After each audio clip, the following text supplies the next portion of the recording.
So let's dive deeper to understand how the solution works. It all starts with establishing a secure tunnel between the Xage nodes in the OT and the IDMZ.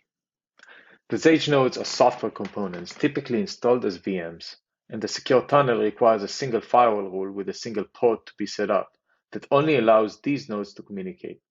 The secure tunnel will be used to facilitate all future data transfer. The remote user will then VPN into the IT network to gain access into the IDMZ.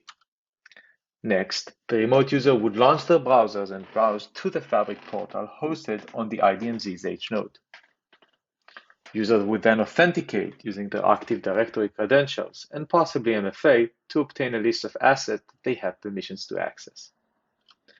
In our case, the user would select the workstation and the PLC on the bottom left to be accessed. The Xage node would then send policy to the proper devices to reflect the access control permission of the accessing user. In our case, a couple of things will be done. First, a Windows account with a Xage managed password will be created on the proper engineering stations.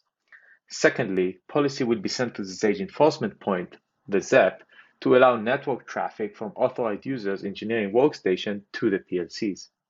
The Xage enforcement point, or the ZEP, is a software-based component running on any commercial hardware and is placed in line in front of PLCs and is capable of enforcing network-based policies. It's worth mentioning that Xage can integrate with any other device capable of enforcing network-based policies, such as a firewall, if it is located in the proper location.